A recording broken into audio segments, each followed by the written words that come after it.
Hi everyone and welcome back to my booktube channel, Lisa in Bookland. Today I'm here to bring you the second video in this small series about the pros and cons of being a reader, and as you can see from the title, this is about the cons of being a reader. As readers, we definitely believe that all the pros overcome the cons, but nothing is black and white, like I said in my last video.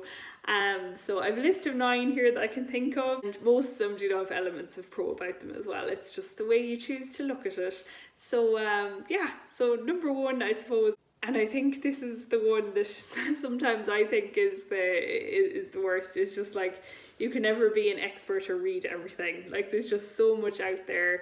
You want to read it all. You hear people talking about things. You'd love to talk about it with them. You haven't read it yet. So yeah, you can never be an expert in reading because there's always more. Even in one area, like, not only is there always more already out there, but there's always more being published. So yeah, it's just the overwhelming number of books and the finite amount of time. You can never read everything in the world, unfortunately.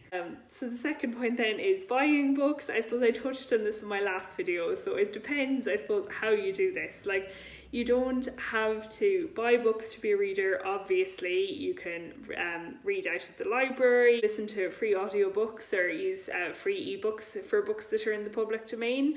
But obviously, as readers, a lot of us like to own books. I know I like to own books. You like to have them on your shelves. So there's 3, I suppose, kind of cons about this. Like, there's the space issue, which definitely I can identify with.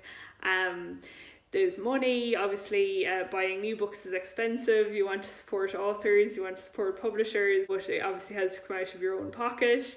And the environment then, I suppose, would be a big concern for me, and it's something I suppose actively struggle with, because I do try to make all the changes that I can, but I still very much prefer physical books, and even though ebooks would be better for the environment, I just can't make myself make the switch. So I suppose none of us is perfect, so we just do what we can. Again, a bit more lighthearted, point 3 is for me, I read a lot of historical fiction, a lot. I'm probably not enough contemporary. So I suppose as a result, I mightn't be as up to date on current events as I would like. Or I wouldn't ever like to think that I obviously hold to horrid old-fashioned ideas, or that I'm very out of touch, but yeah, maybe you just kind of be a bit spaced out sometimes. It could be worse things than maybe just not knowing the latest trends and everything, so what can you do?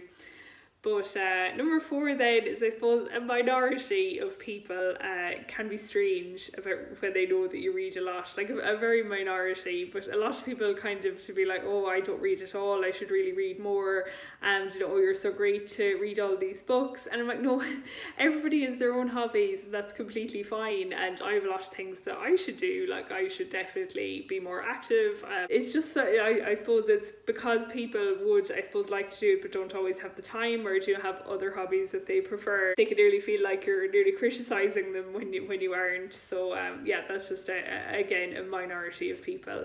But number 5 then is reading is addictive. And I suppose kind of linked to the first point, there's so much out there, and then it's kind of hard to juggle it with other things, especially if you're reading a really good book that you just don't want to put down.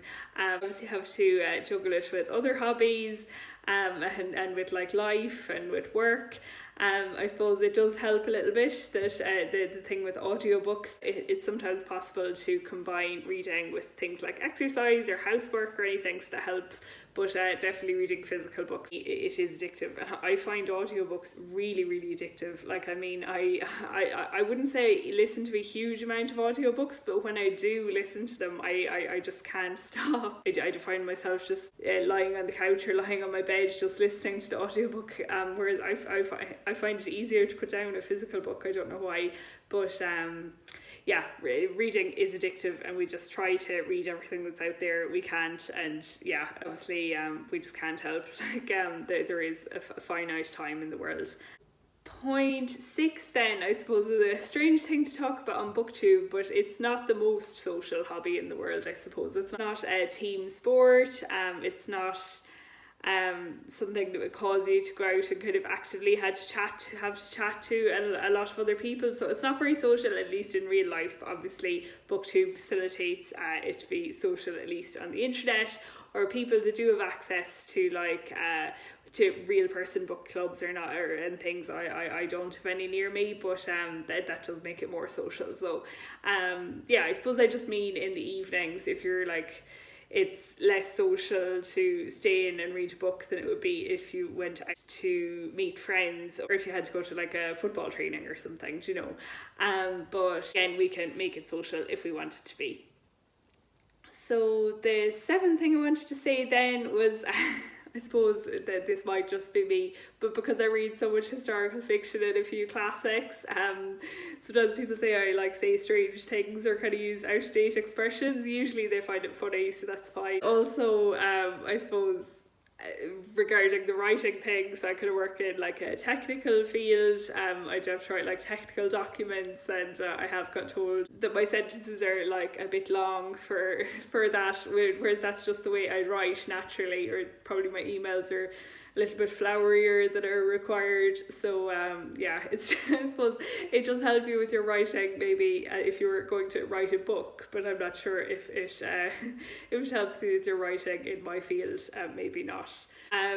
Point 8 then, I think, is something we can all relate to, and has been something that's on my mind a lot since Netflix released the trailer for the Persuasion adaptation that's coming out, or that has probably already come out by the time this video goes live. But you can be that really annoying person who's like, oh, it was better in the book, or they changed this, or they changed that. So you're probably like a bit excessively critical of adaptations, whereas people who aren't readers, who haven't read the books, can just sit back and enjoy them just as films, and don't need to get so stressed about trailers and things like we do as readers and who love the book so much. And then the final con that I could think of was a lot of kind of jokes go around like this, I suppose, are like no men like Jane Austen's heroes in real life, or you know, or any fictional characters in life. I suppose I've just seen the most memes about Jane Austen characters.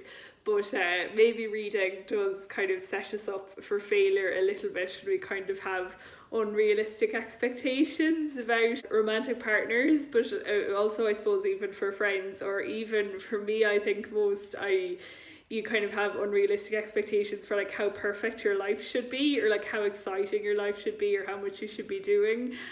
Like, you know, if a book was written completely about everyday life that most people lived, then it would be a boring book. Most people's lives are just like long periods of just normal everyday things that have nice bits in it as well, but you know, nothing very dramatic, interspersed with like periods of excitement, whether they're sad or happy, or you know, bad things happen, good things happen. So yeah, whereas the books obviously are people's lives condensed to just the bits that are interesting for readers. So we always need to remember that.